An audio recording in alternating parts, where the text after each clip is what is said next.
Listen up for first down.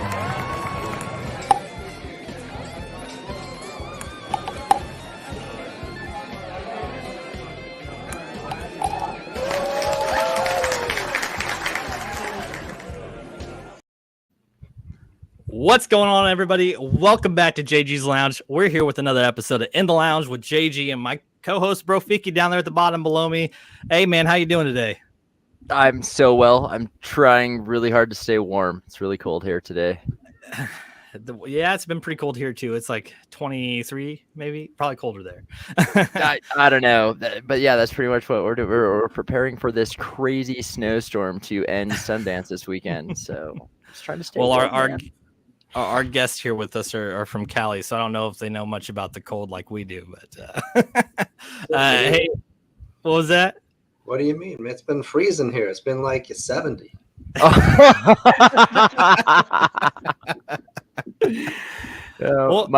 oh man, go ahead. I was gonna say my heater is set at 70 right now. Well, guys, since you started talking, man, why don't you introduce yourself? Guy Keefer with Baba Jenkins. Nice to be here. Thanks so much for having us on. Yeah, man, of course. I'm excited for tonight's show. Like I said, you and Rone, you are our first multiple band member show together. So I appreciate you both for being on here. Rone, how you doing, man? I'm all right. How you doing? How you guys doing? Besides being cold. Hey, you know what? This is what I love to do. This right here is my guys' night out. So I'm feeling fantastic. The fact that we're live right now, I'm happy. Cool. In other words, there's not a lot to do in Kansas City. Exactly correct. No deep sea fishing over here, Rone. One day, make your way out to the coast. Yeah, I'll get there eventually. I mean, Jesse and I have traveled quite a bit. We've never actually met in person, but we've both done a lot of traveling. So yeah, that is true. We'll meet in person eventually. I noticed Rone's the only one that doesn't have a beanie on tonight. That is true. No. That is very true. And you don't have a beard. I don't. This is true. All right. Well, it is what it is. So your beard is awesome. That's how cold it is here. I had to wear this today. Yeah, Jesse has a pretty killer beard. Mine's translucent, so it's hard to really see. You got almost like kind of the goatee combination going on. Yeah, you know. So you guys, so I know that the band just recently started. Actually, you guys all started about the time that I started podcasting, like what, February of 2021, correct? Yeah, spot on. Thanks.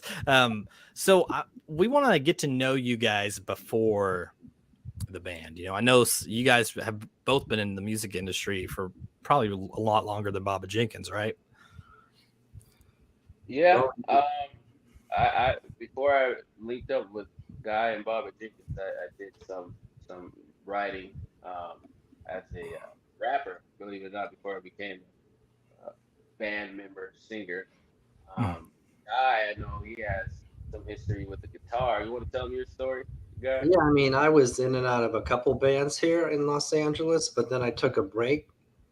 Like, you know, we had a son, so I stopped playing for a long time, you know. Mm-hmm. Put the guitar in the closet, and during COVID, it was like, okay, it's time to take it back out, you know. Oh, there you go. Right. Mm-hmm. And it was the perfect time to find everybody. I mean, it happened really quickly. Yeah. Yeah, it looks like it only took, I mean, what, a few months, maybe 6-7 months to kind of get you all together? Yeah, that's it. That's awesome. So let's hear a little bit about your guys' childhoods. You know, start at the beginning. You know, so Guy, you're from Chicago. Yeah. How was life growing up in Chicago, man? It was great. I grew up born on the southwest side in like a town called Beverly, which is kind of like, I don't know if anybody's listening from Chicago in that area. It's kind of near Blue Island, Evergreen Park, 116th and Western. So we were there for like 10 years. My dad got transferred to the suburbs, so we went to the suburbs, you know, completely different thing. And the Deerfield, Illinois, right? That's where we went when I was about 10. And then, you know, just that's where Everybody is. I'm the only one out here. Okay. Now was music a big part of your life as a kid too? Like, were your parents big on music? My mom played the piano. My dad was a business guy. I mean, he loved classical music, so I was brought up on classical music. And but rock, he spoke to me. So just started playing the piano for a while, and then went to the guitar. The guitar I liked a lot better, so it just kind of felt natural. Just was kind of just like that. So it was. Yeah, so I took some lessons, got in a band, high school, and it was a blast. I had a lot of fun. Good. That's awesome, man. How about for you, Rone? For me, my childhood was a little bit more so not on the music side. Nobody in my family really did music. Um, it was kind of frowned upon because my parents are really religious and doing music and stuff like that has nothing to do with their God was, not a good thing. So I didn't do music until I was 18. Okay. Really. Now, I started. Is that even though that it was frowned upon, did you kind of know that you enjoyed music though? I mean, as a young kid. Oh man, I loved music. I loved it. I mean, me and my brother, we would sing and rap inside the house. But that's where that stayed because my parents just didn't approve of it. But it wasn't until I turned 18 where I could finally venture out and do my own thing with music. All right, man. Stop from there. What musical influences did you have like in those younger days until now, like that's helped kind of mold and shift your taste in music now, or even your guys' sound? Well, I know that back in the day, my dad used to listen to a lot of Tom Petty. Okay. Oh yeah, same here. My dad did too. So Tom Petty has a huge influence on the way that I write music now. And then all I remember is every family reunion, Marvin Gaye was on the radio, Earth, Wind and Fire, and Cool in the Game. So these are the type of musical influences that I would say shape the sound of Baba Jenkins. I had my dad on one side listening to Tom Petty, and then whenever I got together with my mom's side of the family, it was just soul music. So I tried Okay. to find a different. You mentioned Cool in the Gang. I've seen them live. Yeah. Oh, really? Yes. with Van Halen here in Kansas City. It was the most random mix-up. Yes. Oh wow. Okay. Yeah. It was a hell of a show, man. I think I was 17 or 18, but I still remember it to this day. It was a hell of a show, man. Awesome. How about for you, Guy? What's a lot of your music influences? I mean, like it's funny, Rone. I didn't have that same experience because I heard classical music. It was all that was coming out of the speakers, right? So, but I would say like old, Robert Johnson, Elmore James. I kind of gravitated towards that kind of sound, because Chicago was a hotbed of blues, So, John Lee Hooker, that kind of stuff. That's kind of what I started playing. Okay. I don't know, that kind of stuff. That's awesome. I seen so for me it's funny that you mentioned like Cool in the Gang and stuff like that, because my dad was all like Tom Petty. My mom liked gospel country music, which is why I'm not huge on country anymore, because I grew up listening to a lot of gospel country music. I don't hate it, but I grew up with a lot of gospel country music. And then my grandpa, who was really one who raised me, was big smooth jazz. And he would play Miami Sound Machine every time I was around him, or something even softer than that. So I mean, Gloria Estefan's got a beautiful voice, but I'm all over the place, man. Everything from death metal to smooth jazz. That was tough, man. I mean, That's what it's about, right? That's I feel like with Guy too. Like when we first hooked up, I was like, I don't want to be bounded by any genre because I listen to country music now as a man. Mhm. I didn't really relate to it on the radio as a kid, but as a man, when I listen to country music, it just makes sense and it sounds good. I love it. They always have a story. Mhm. Okay. Love, or if it's not about love, it's about drinking because you got your heart broke or something like that. It's the things that I can relate to. So I love Oh it. yeah, man. It's something that everyone can relate to, and it's easy enough to play because it's like you just need a guitar, you know. Yeah. He says, Gosh, what did I? A death guitar- metal smooth jazz mashup. Oh, I like it. I grew up listening to different things. Like my dad listened to like Johnny Rivers, you know, and then my mom, it was like Mariah Carey and Shania Twain and stuff, you know, like very different. So I got like pop country in the early 90s as we traveled across country. And my dad was still listening to like 60s to 80s music. I'm like, oh, all right. And then I just went to Blink 182 in Cisco, living in Florida, you know, MTV's Top 10. And then for me, I was introduced to Atmosphere and Sweatshop Union in like the early 2000s. And I started listening to more like chill jazz hip hop stuff. Believe it or not, like that's one of the first things I discovered. So I'm sorry. Atmosphere is what? Go ahead. So yeah, I discovered Atmosphere and Sweatshop Union, which is like chill hip hop, like in my opinion, compared to like what everybody else was listening to. And it was just so random because it was like a friend of a friend's older brother like was back east, moved here and brought us these burned CDs. And I'm like, what the hell is this? I've never heard anything like this. And they actually come through quite a bit in Salt Lake. And then I went to, go on to the Screamo emo stuff. And now I work with a bunch of EDM artists. So I'm all over the damn place. That's cool, man. No boundaries with music. I find, Nope. If it plays a musical note or sings a note, I will listen to it. Yeah, same, man. Same. See, it's funny because you mentioned like Atmosphere and Sweatshop, and for me, like in high school, it was my sister. I remember my sister having the first Gretchen Wilson CD, and she would blare Gretchen Wilson, and then she'd like switch up to Genuine, and like it was the most random mix of music. And I think we're all about the same age, actually, because you're going to be turning 35 this year, correct? Rone? Yeah, I'm turning 35, man. Same here. Me too. Yeah. All of us. What's your birthday? March 17th, St. Patrick's Day. December 5th. Okay, December 5th. So what, Jesse, are you an Aries? No, I'm a Pisces by 3 days. Yeah. Yeah, I got screwed real hard.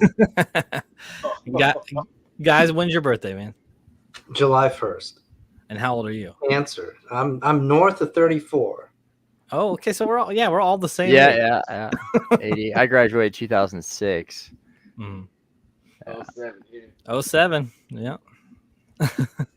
So before you guys met up, clearly, Guy, you somehow got to California. So what made you transition from Chicago? That's a great question. So let's see. High school, Pops took us on a road trip. He had to go out here for business, so we, flew out to LA, drove up the coast, did the whole PCH thing, and I just fell in love with it. I mean, Chicago is great. It's like a great city, but when I came out here, I was like, I don't know. I was like, when I got back, I told my parents, I said, after, college, I'm moving out here. I just want you to know I'm moving to California after college, right? So I was like, I just was set. I was like, this is where I should be. Okay. I just loved it. The and beach, what'd you do?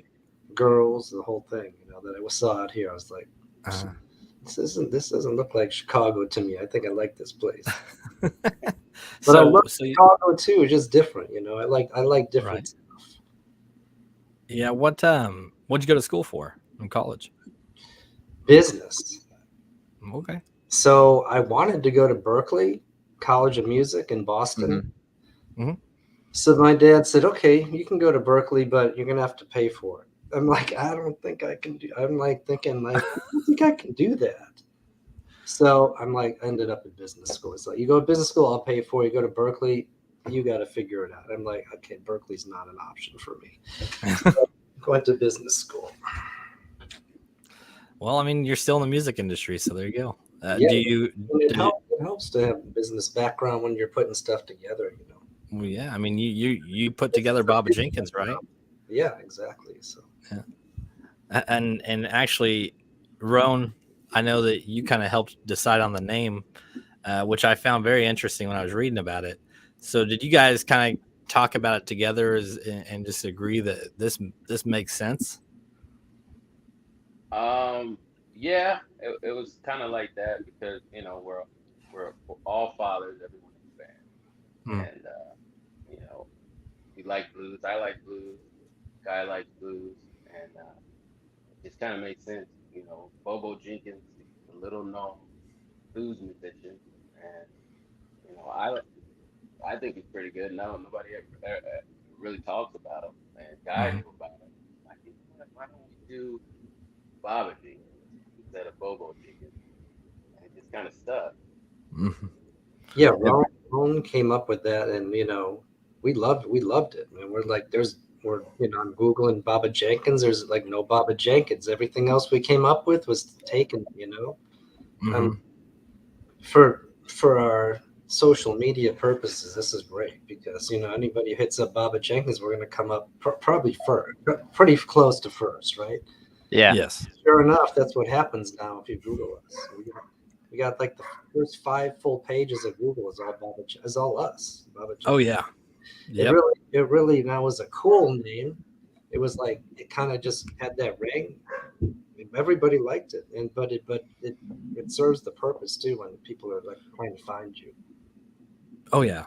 I 100% agree because like when I was actually, I was saying earlier that I try to research the artists that I have on, and like if I put your guys' name in and Baba Jenkins, all I got was Baba Jenkins. See? It's cool. So yeah, it works. That way you don't have to pay for search engine optimization. It just happens by default because you're the only one there. Right. And people like the name. It Everyone is really cool. liked that name. Like Rone came up with it. He came up with it. I'll admit, the first thing I thought of though was something completely off the wall because I was a professional gamer for a while. Mhm. So I'm thinking of Leroy Jenkins from World of Warcraft, right? And and then the Babadook. I'm like, what the hell? I'm like, what is this? And I'm like listening to it. I'm like, what the hell am I thinking? I'm like thinking of the movie like gosh, what is the Disney movie with the frog and the princess and the Princess and the Frog. is that what it's called? Uh Tiana, yeah. And I'm like, oh, I wonder what kind of music I'm listening to. And I'm just like, oh, this is not what I expected. No, because you I'm like, definitely there has to be a cool name. And you're just like World of Warcraft player and something about scary movies and the swamps in Louisiana. We're good to go, right? That No? doesn't work. No, okay, it works, well- but I don't think that's the concept. I just think of it like you guys could do this though, like on the run. If you guys are like touring or whatever, everywhere you go, just be like, "Do you want to know how we got our name?" And so these scars, like the joke. Do you want to know how I got these scars? You want to know how we got our name? And they just come up with a different story every time. Whoever comes up with the best one, like, doesn't have to buy dinner or something for the night. You guys should do so. I'm just saying, just throw it out there. It's a good idea. We're on it, bro. Yeah. Yeah, I think it'd be hard to kind of play into it unless you guys practice or rehearse the concept beforehand. So, you're in LA. Ron, you've been here your whole life. And what happens to where you guys start to meet up? Like, Guy, you obviously got this stuff going. So, what did you do to reach out to these band members?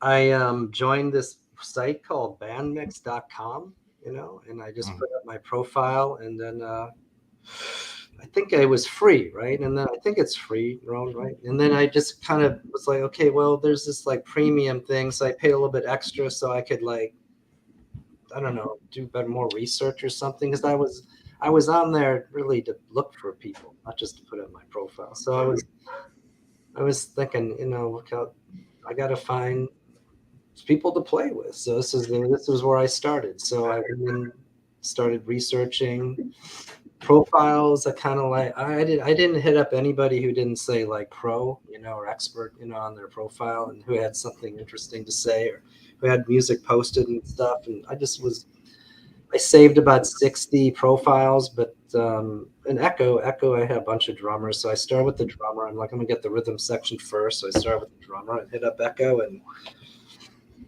he was the first person to answer. He's the first person I hit up, first person to call me back, literally within like 24 hours. And he's like, yeah, man, I'm down. Let's go jam. So we went and jam. I'm like, okay, this guy's cool. He's good. we hit it off, and I'm like, okay, hang in there just a little while. I got a month or something. Hang in there. I'm gonna go find, you know, the rest of the band. So 3 months later, I was looking for bass players, and nobody was into it. Nobody was responding. It was like the height of COVID. They were like, no, I'm not going to a rehearsal space. I mean, I'm on lockdown. I'm not leaving my house, you know. Call me in 6 months. I'm like, okay. Probably not, but thanks anyway. So I moved on. I'm like, forget bass players, look for a singer. So I went through and then I see Rone. See his picture. He's posted like at least 12 songs that he did, all rap, and then one video of a Sam Cooke song. And I was just like, this is the guy, man. This is the guy. There's no doubt. So I hit up Rone. Rone, then what happened? Yeah, where's this side of the story? Yeah. I told him no at first. Oh, really? Yeah, I told him no because at this point in my life, you know, I just started a family. You know, my daughter, you know, was like 1.5, 2 years old almost, and I just felt like I was stable where I'm at. Everything's fine. I'm retired. You know, I gave up on it. And I had mentioned the guy, the reason why I gave up on it is because, one, I'm a father and I'm a husband. And, you know, I have a pretty solid life. Don't mess that up with people that don't have the same values or views as me. And then, two, the last time that I did music, I got screwed up in a bad contract. And with that contract, they wanted to take all my rights to my works. And I let God know that. And he's like, well, just come down, man. You know, forget all that. Come down and we'll see how the chemistry goes. Meet me and, you know, see if you vibe with me or not. Like, still kind of no. Mm-hmm. He hit me again the third time. And I was like, you know what? I talked to my wife about it. And my wife says, you know, give it a shot. So I'm going to go down there and hook up with you and see how this works. And the first day of meeting Guy, you know, he just has an awesome energy, and we clicked, you know, and we wrote our first 3 songs, Guy, kind of like We got like 2.5 going that day. Yeah. Yeah. So that's how I do it. Yeah, we were in 3 hours, and it was just like nonstop ideas. It was just like boom, boom, boom. I brought in the song that I wrote, just the music for like at 2 a.m. that night before, right? So, and I brought that in, and that was slow motion, and he just typed out words on his phone, and that song was pretty much done in like an hour and a half. And when we hit that, I'm like, there's something here. So I sent that to my friend in London. She's like, you got something, keep writing. And so, well, and the mashup, like your mashup of genres, like you guys said, you don't want to stick to a certain genre. You can hear it in every one of your songs. You can't say, oh, this is soul or this is blues. Like you get bits of all of it. Oh no, this is just this. Thank you. Now, Ron, you coming from a hip hop background, did you know going into this that it wasn't going to be that? Yeah, I I knew going into it. I mean, he seen my Sam Cooke video, and that was the last thing that I recorded. I mean, that still had a little bit of rap to it, but what I was trying to go Right. for, I don't know if he got it, but it seems like he got it. Just the vibe of emotion, and that's what I do when I write. I don't want to think about a genre. I just want to try to capture emotion, try to tell the story behind my lyrics. And for me, rap, I like rap. You know, there's nothing wrong with rap. I still listen to it from time to time, but at this point in my life, like I told you before, I like country. I listen to country on the radio before I would listen to a rap song. You know, that's just the stage I'm in my life. When I was doing rap, I was just in a different place. Now, in that troubled song, you actually did a little bit of beatboxing there at the beginning too. Oh, you heard?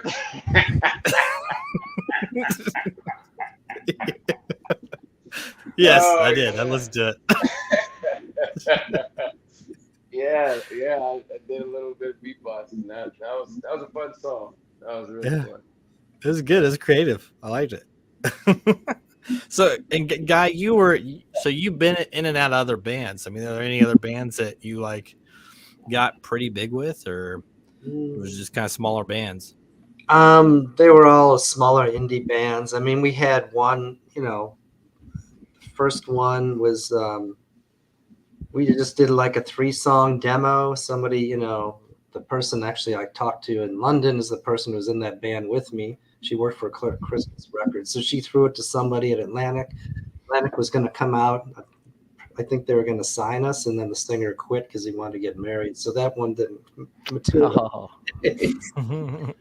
And then I was in another band that we did a demo. When it was good, I met some people. One of the bass players played with Rob Halford. Nothing happened with that band, but he invited me to play with Halford. But then I declined for the same reason the singer declined the other thing, because I had just had a kid. So I wasn't. So yeah, there was a couple close calls, but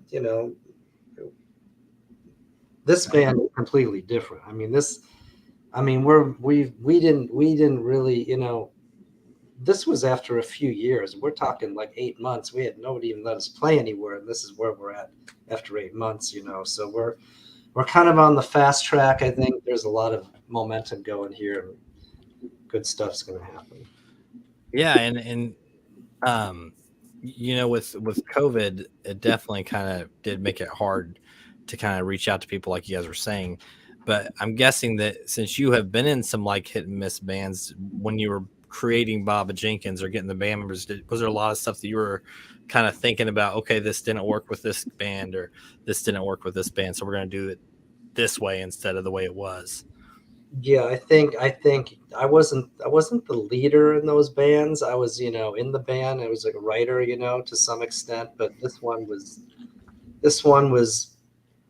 kind of from the start, to put together, just, which means I had control. I mean, I kind of wanted. I had a strategy, to get from point A to point B, but it would never have happened without Scooter, Rone, and Echo, because the chemistry is, you just can't put this chemistry together. This was, gift from God or luck or combination of both.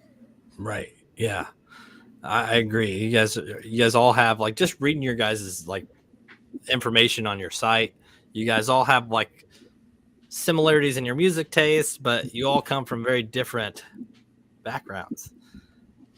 Exactly. But when we hit a note, I mean, it's the energy is just, you put the 4 of us in a room, and it just starts from the second we, hit, it's like, yeah, that's just rare, it's rare.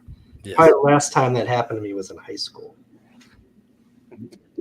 Jesse, you got any questions, man? Well, so like for me, Can you hear me? There we Yes. go. Okay, we're good. It's like, am I muted? For me, like listening to a lot of different music growing up, like I feel like the genre of music changed for me that I listened to based off the people that I was spending time with. So my question would be, after the four of you guys got together, right? You take all of your creative uh, senses together, your creative backgrounds, right? Did you guys start listening to different things as a group, or starting to like mash things together, like whose idea was like, hey, let's try this with this, right? Based off your guys' differences, right? So for instance, like my background, right, going into EDM, right? So I'm getting ready to ask these guys to do a Battle of the Bands EDM edition for this concert series or festival that I'm doing here in Salt Lake. And they're like, I've never thought of this before. I'm like, yeah, why wouldn't you take songs from like 2000, 2005 and mix that in with your stuff? So I created this cool thing. They're like, had I not had that background and had that like idea of like, let's mix two of my favorite things together with these mashups, what is something that you guys came together as like, hey, let's try this, and this is why? Mhm. It's a good question. Rone, what do you think? I throw curveballs. Hopefully, one of you guys know how to hit a ball. That is a really good question. I would say, yeah. I mean, just because of like you were mentioning before, Jesse. It's our life experiences and stuff. When we get together, there'll be times like where I'll write a lyric, and it's a very soulful lyric, but I'll be like, Mhm. God, I want you to play this with the rocket. There we That go. distortion on it, and play it like this. Mhm. And I'll even give him, like a band and something, like a reference, and then he'll just get it, and they'll go. We'll put that the soulful lyric voice with the rock guitar, and then we get Scooter in there. Scooter's all about funk. So when he hears it, okay, that's what y'all do. Dum, dum, dum, dum, dum. I'm like, oh, I didn't I know exactly what you're talking about. It's crazy because I wouldn't even expect it. I was like, what the heck? You put that on there and it goes? Okay. And then you get Echo with the drum, and Echo, he's a rapper himself. So he knows hip hop drum, whatever you rock drum, whatever. And he just effortlessly just blends the two. And it's like, okay, Yeah. that's something there. That's something. We're just mixing it all up. Scooter calls it gumbo. Mhm. But I would say if it wasn't for our life experiences, Yeah. I mean, there'll be no way we can make the type of music with that type of sound. Just the differences, like you brought up, Dylan. Um, it's and we come together. To me, it feels like when we make a good record, a good song, it's almost like cosmic. That's what it Right. feels like. Because there's no other way I can describe it because it goes together. You wouldn't expect it to go together. Yeah. How for you, Guy? I think Roan hit it on the head, and Echo. I think Echo may be bring the most diversity with his playing because he Mhm. I mean, he's got reggae going. He's got like the Police. What's that guy's name? The drummer for the Police. He's like amazing. Stuart Copeland. I mean, he's one of his reggae. Marley. Bob Marley. There's hip hop. There's rap. There's everything. Rock. I mean, he can lay down pretty much any beat. So. I mean, so yeah, I mean, it's whatever. Roan hit it on the head. That's how it goes. When we're putting stuff together. Yeah. I like hearing about collaborative efforts because I've seen a lot of groups fall away, right?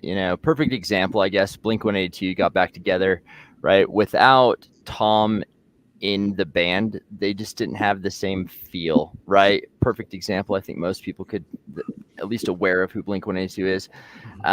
Or like, you guys create a creative sound together, right? And I think that that's where people grow together the most, right? So you guys have only been doing this for a little while. And with you guys like being part of a band or whatever, do you guys feel like more of like a good friendship, like family type thing? It's something you could do like that's long lasting, right? Is that something you guys feel that's happened because of music, because you guys are all like thrown in your own thing together, your own little take on it? Yeah, I feel like that's true for us. I mean, Mhm. we're all on the same page, and that's important. We got, 4 people working together, and we all want the same thing. So, what do Right. you think? I do want to throw this in there. He said, I just listened to the Copper album. I'm really digging this. He said, Golly Golly is probably one of his favorites. So nice job, guys. Awesome. Thanks. Thank you. And actually, Guy, I do have a question. Do you have multiple guitars? Do you have different ones that do different things depending on the song you guys are working on? Yeah, that's another great question. So typically, in my other bands, I play a Les Paul, which is a heavier sound. Mhm. For this band, purposely, I went out. Actually, this is kind of what started the whole thing. My friend came in from Portland. We went guitar shopping. He buys a bunch of guitars, and he's like, "Come on," So we went to Norm's Rare Guitars, which is in, I think, Tarzana, one of the best guitar shops ever. And there happened to be a Strat on the wall, like a '63 reissue that was custom made for somebody. And he's like, and it had a maple neck, rosewood, not maple, which I love, So I picked it up, and the sound was like nothing I ever heard. So I mean, I took one of my old Les Pauls and I traded it in, man. And this is the sound of Baba Jenkins, is this Telecaster. So. Mm-hmm. So Baba Jenkins is really started when that telly was bought, which was just a couple months before I met Echo. I love that. That's what got me playing again. So Bill Myers, if you're listening, thanks, man. That's fantastic. This is the stuff we like to uncover, is like Oh, yeah. these untold little things that even you forget about. So you start doing it, like anybody can get on and talk about like, hey, we have this upcoming thing. I'm just like, how did this happen? Right. Really, that's really the seed that planted it, and that got jump started. Because that sound, when I heard that sound, the whole thing kind of came in my head. I was like, okay, Right. Heard Rone's voice, and I heard that guitar. I'm like, I think this can blend for sure. And so that's what I play on the whole album is the Telecaster. There's a couple lead guitar parts where I use a Les Paul Gold Top that I have. So, but everything's the Tele on there. That's awesome. It's kind of got that John Frusciante thing going on. So you guys, your first release was Slow Motion, correct? That was the first song we wrote, but that wasn't. Okay. The first release was a Rendezvous in October. Okay. Now I know that Slow Motion has a story behind it, though. When I was reading about it, Rone, you got a little bit of a story to that song, correct? Mm-hmm. Yeah. That song is based off of a true story. It's not actually my story; it's my brother's story. I just happened to be a part of it. But my brother, he had a friend fell upon hard times. Long story short, he ended up on Skid Row, and I just remember my brother telling me that this had happened. He's going out there to, pick him up or whatnot. I'm like, all right, cool. And he wound up picking him up, and his friend changed his life around, because at that time he thought that, I don't know, all was lost, but my brother helped him out, and Ramon wanted to make his way back home and turned his life around. So I just thought that was an inspiring story. I thought it was something worth writing about. And I shared my lyrics with Guy. Guy thought it was something worth writing about as well. So put that song together. Yeah, it's a great. That became the mission statement of the band, really. I mean, too.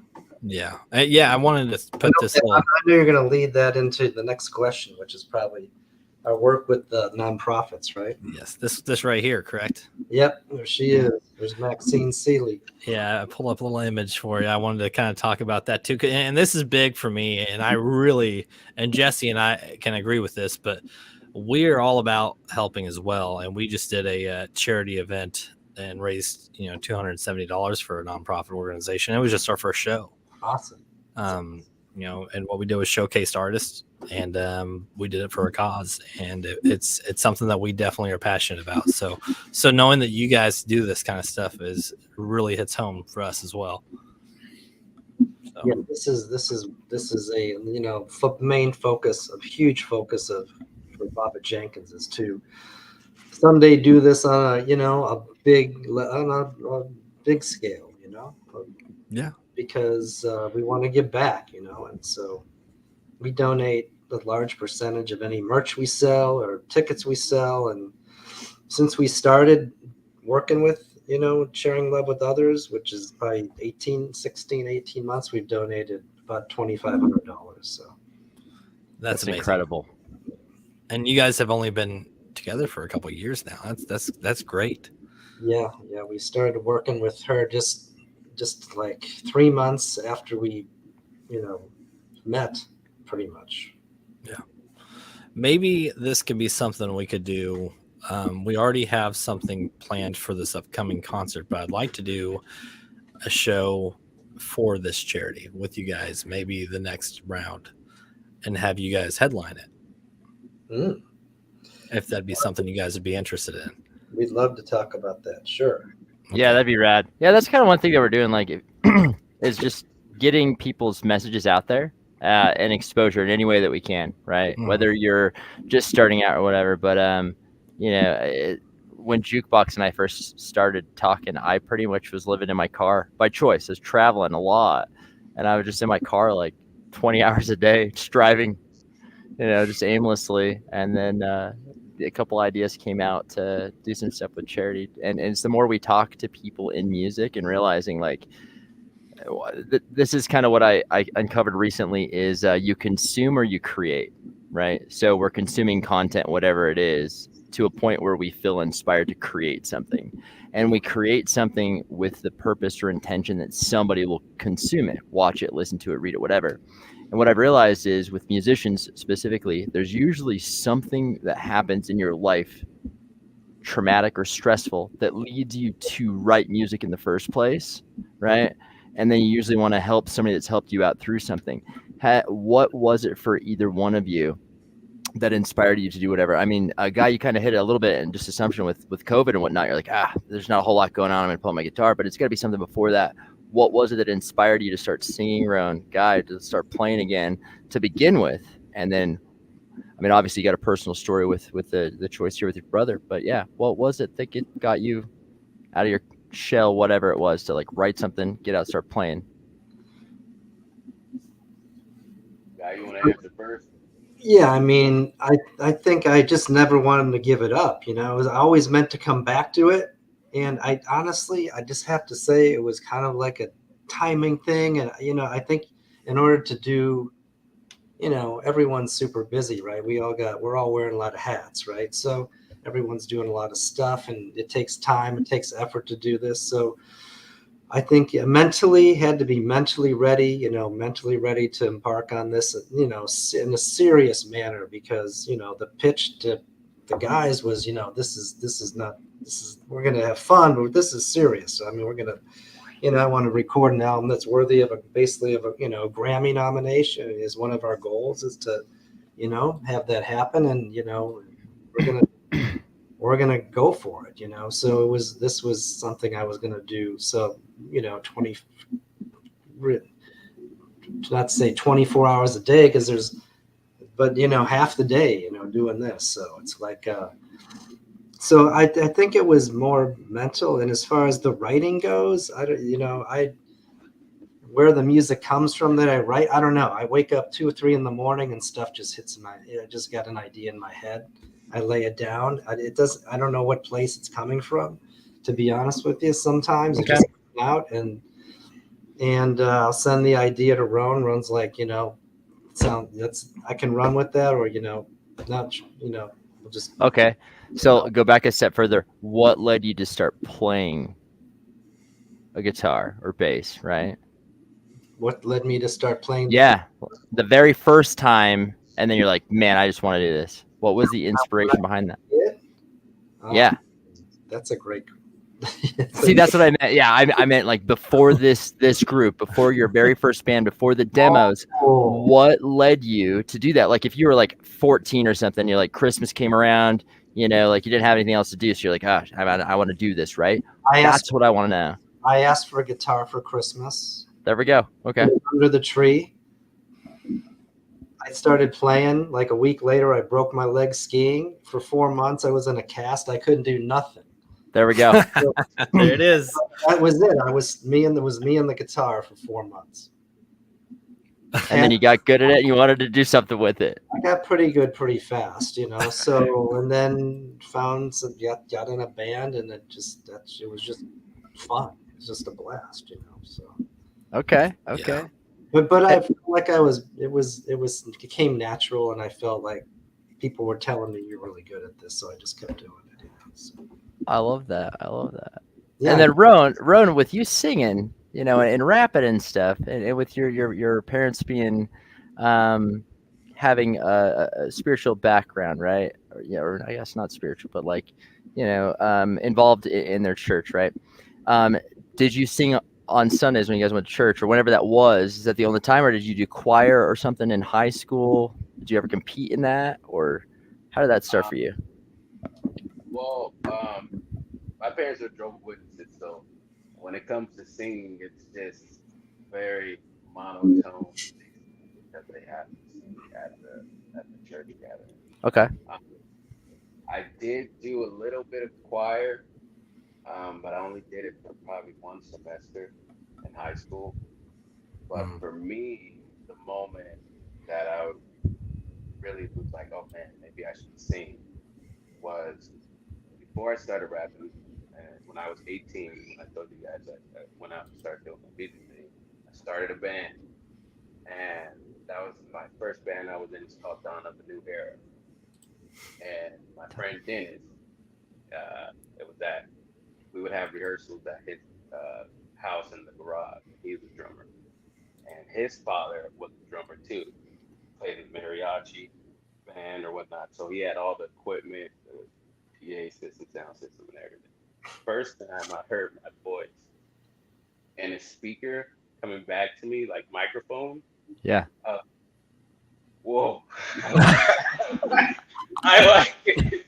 I like this a lot. It was a surreal feeling for me because, like I said, I was raised where for me to sing or do anything with me, it's like an outlaw type of thing. Yeah. So when I heard that, I was like, wow, okay. And it just, I don't know, it's just a different type of feeling. Just felt right. Yeah, it felt right. It felt right. Okay. It's funny you mentioned that hearing yourself. And when I started podcasting, it was a similar concept with COVID. It's like, well, what am I going to do? Well, I love to talk to people, so I started podcasting. Well, my first couple episodes were solo, but once I got them out there and distributed, and I'm like on Spotify, and I'm like, oh, it popped up. That's my show. And I made a point to listen to myself after shows and be like, that sounds good. That natural sound, like the naturalness that comes with it. Because when I first started, researching it and stuff like that, I'm like, okay, this is how I have to do it. This is how I have to do it. But then it just felt too scripted. And that's why I just refuse to do anything scripted. And him and I both know that it just, the flow goes so much smoother when everybody has this just natural feel, which is why we throw out these random questions to kind of catch you guys off guard, because it just shows that your guys' natural, personalities. Mm-hmm. I love the way you do the show, man. I listened to a couple of the podcasts, and I told the guys in the band, I told Guy and Echo, I was like, this guy's pretty cool, man. Mm-hmm. I appreciate that. Different stuff. I've never heard or seen a podcast like yours. I will say that. Really? I appreciate you saying that. Seriously. Yeah, thank you. So we got a couple songs here, and I did a little my clip. favorite part of the show. We're gonna play "Wild" first, and then I'll let you guys kind of talk about it. Maybe you guys can share some funny stories while you guys are writing the song, whatever. After I get done playing it, sound good? Good. Yes. All right. Bear with me. My computer low. All right, we're gonna do this, and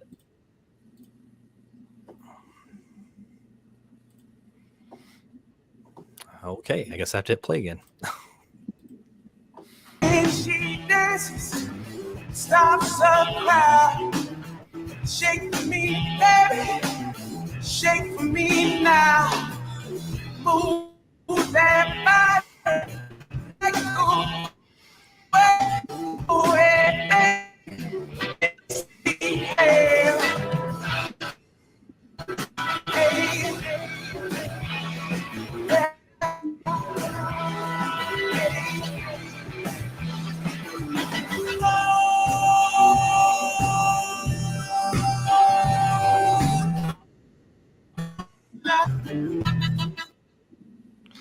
All right, that's all I did. I didn't want to run the song. If you guys want to watch it, it's a fantastic song. Go check it out on YouTube. But I really, not just the fact that there's other instruments in there. How did you guys? What are some funny and crazy stories about developing that song? Maybe even the video. When we were recording our album Copper at Sunset Sound, and it was in between the break. Actually, we were recording our first album, and we were shooting a video for Rendezvous, right? Yeah, it was that Sunday. It was after 2 days of,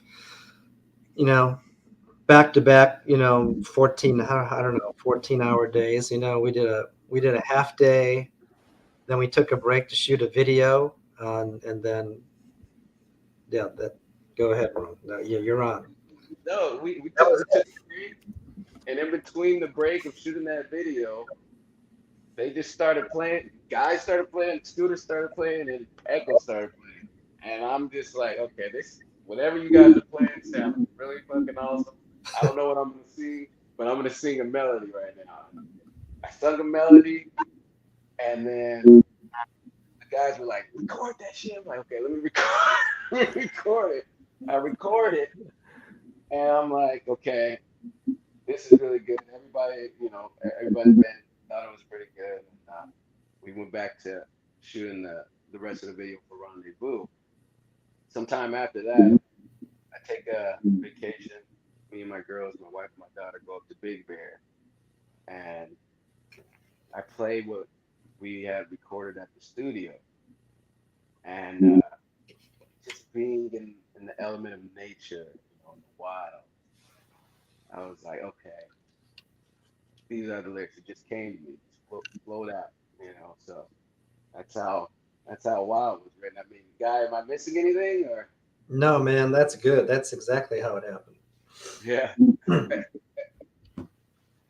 It was pretty fun experience. Those are some pretty intense lyrics, too. Yeah. Oh, agreed. And those some of those long notes you hit too kind of give you a little chill, man. It's nice. But like you had the saxophones and these other guys in there. Did you have to hire people on to do that? Yeah, so Scooter and I, when we were kind of producing the song and getting ideas for overdubs, we wanted to bring in horns. I mean, that's kind of what changes our sound too. I mean, we have the basis of the song with the four of us, but then we're bringing in different instrumentation. And so, we brought in the horns, and it turned into that. I mean, Scooter. I remember Scooter saying, "You guys, this is going to be an amazing song by the time we're done with it." And I wasn't so sure. I was like, man, just a basic blues lick that we were laying down, but he had a vision for it, and we brought in all the players, and it turned out like that, which is, it was very powerful. It was just what he said. It was everyone loves this song. It's definitely wild for sure. I enjoy it. Thanks. It's pretty neat. So Did you guys have to record that several? Go ahead. oh no, you can ask your question. I think I like cut out or I'm something. guessing- So I didn't mean like, I'm sorry. This is Wi-Fi, guys. Internet can be crazy. So the audio is coming in fine, but the video can be weird. Coda did ask the last song. That is wild. You can check it out on YouTube. But how many times did you guys have to record that same song to get that video? Oh, you mean when we were making the video? Yeah. A lot. I mean, a lot. yeah. So Katie Pine, the director, I don't know how many times we did it for like 15 seconds, then we did for 30 seconds, and then we did for like a minute and a half, and then we did the whole song, I don't know, for hours and hours. I mean, doing that video was, that was an all-day thing. It was like 12 hours. I've been to one video shoot, and I remember them playing the song like 8 times to get all the video footage that they wanted. And I mean, the vibe in the crowd was fantastic, and I think that had a lot of help to create the video as well. Would you agree with that? Yes, definitely. Now, did you guys invite a lot of your own friends? Yeah, that's all Echo's crowd pretty much over there. Oh, really? Yeah, we shot it in Manhattan Beach, Redondo Beach area, and he lives right over there. So he brought a bunch of people in while we were shooting, which is great because, like you said, it really made the video. Mm-hmm. Rone, with your rap and hip hop background, is this new for you doing big shows like this, in front of big crowds, or did you do that when you were doing rap? This is new for me.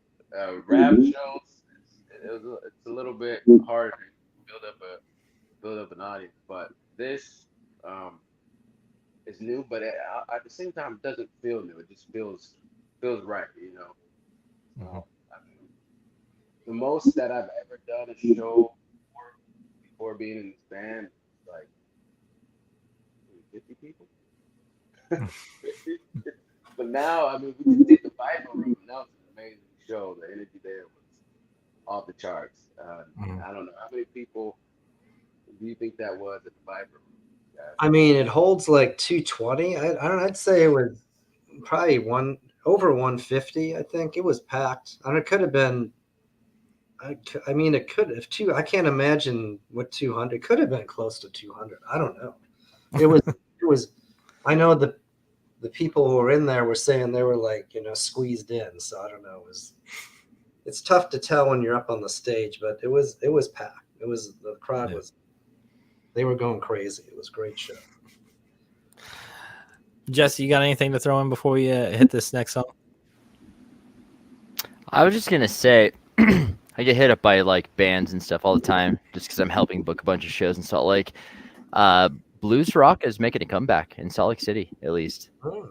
Yeah, like I literally, I was in a shop the other day, talking to a friend of mine, and one of his buddies came in and like picked something up, dropped something off, either way, and he's like, "Hey, I want to introduce my friend. He's a hip hop, rap artist, but he just started this blues rock band." And so I really think that we're going to see some sort of movement here soon where we're starting to see like things from the past mix with sounds of the future now, or like more recent things. It's really neat that you guys are doing that. And then secondly, I was just going to say, I understand the whole, like, I just helped film my first music video and it was intense. So I get it. That's all. It's super cool. Yeah, this was a, kind of a special video for us. I don't think we'll be doing, big budget long shoot like that for a while, but I mean, if you look at some of the other ones, we knocked those out in like 2-3 hours, they're on YouTube. Yeah. And they're pretty good too. So it just, this was a big production though. Yeah, it was great. I mean, you got to be an actor and in a movie of your own choosing. That's pretty neat. Like, regardless, like you could say that, put that up on IMDb as an actor, like yourself, and put it on there. I didn't think about that. I did have one of my very first bands. They did it on here.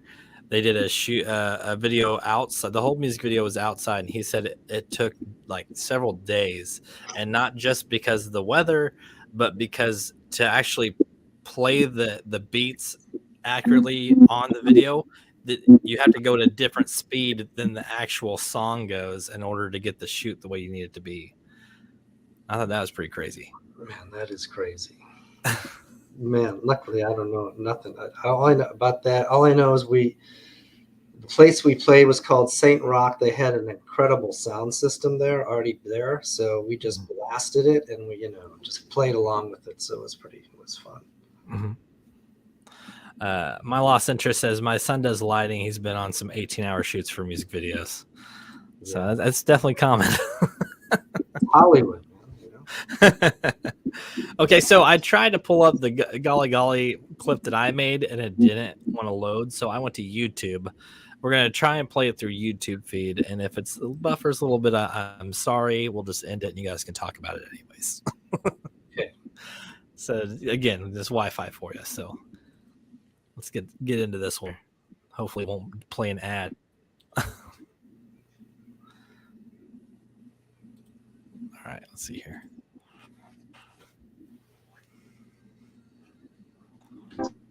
Come on. It's playing an ad, guys. Sorry.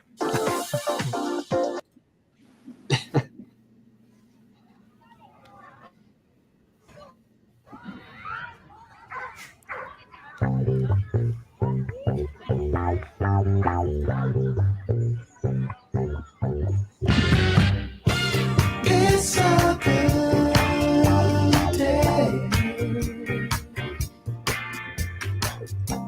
It's a good day.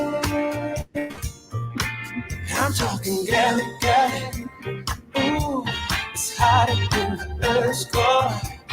Ooh, yeah, baby, galley, galley. Ooh, it's hot just like the booze boy. Ooh, and baby, windows down, AC on whipping, swerving, but nowhere to go. Right. I don't want to ruin the song. Again, it's a great song, and the lyrics only get better. So I don't want to ruin it. People need to just go watch it. But that sounds like a fun song to write. It Just was based on those lyrics.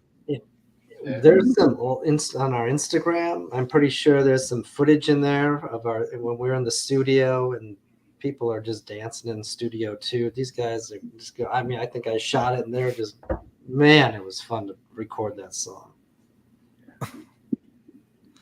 So do you guys write together? Do you guys all kind of collaborate and write together, or how do your songs work? Oh yeah, we write together. Most of the time, it starts off with me and Guy as the main instructor before we present it to the rest of the band. Mm-hmm. The rest of the band, they just add layers and layers onto it. I really. Do you remember how we started that song, Guy? I mean, I came up with that again, 3 a.m. on my couch. I just came up with the chords, and just brought it in, and then Scoot was on the wah wah, right? I remember him in his LA Rams jersey, sitting on the chair, the wah wah wah wah wah, and it was so and we knew we just when we were blasting that through the speakers, it was like, man, something's got to happen with this song. That's definitely like a just cruising with your windows down song. That's exactly the way to describe that song. yeah, that's what it is, man. When I wrote the lyrics to that, I was just trying to think of what's a good day for me. Mm-hmm. Driving down the street, windows down, get a fresh haircut, look good, see a fine looking woman, I'm married now, so I put my mind in the place where, before I met my wife. Mm-hmm. So that's what that song's about. But just having a good time. Yeah. Having a good time. Enjoying The title "Golly Golly," does that actually mean something to you, or does it just translate to "good day"? It means something to me like good day in the galaxy, good day in the universe, good day on the world. Mm-hmm. Good day to be alive and making the most out of that. Right. Do you guys ever like use computer? Because we've had guys who've basically they're a one-man band and they just hire people on to do some of the instruments. Do you guys do some of the instruments yourself just on the computer side, or do you always bring somebody in to play these extra instruments? They're live instruments. I love it. Yep. Are these friends, or do you actually hire people? Well, they're friends now, but Yeah. You gotta start somewhere. these are all people Scooter knows. He brought them in, and when we play live, the same people who did those parts, other stuff came up for them, so they're not playing live with us. But yeah, that's real people, man, real instruments, all recorded in analog over at Sunset Sound, so it sounds really good. It does. That sounds fantastic. Jesse, do you have any more questions before we start to wrap this up, man?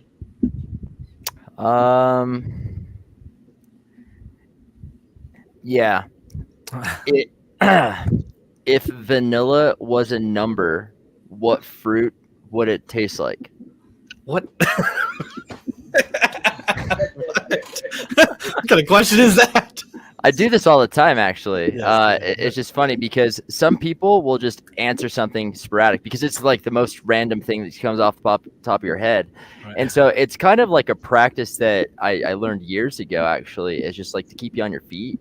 But even when it comes to music, like if Guy were to just like play a couple chords and be like, Rone, sing something, just something, first thing comes up, and then you just go with it. So like whenever you don't know what to say, I'm going to throw something random out there.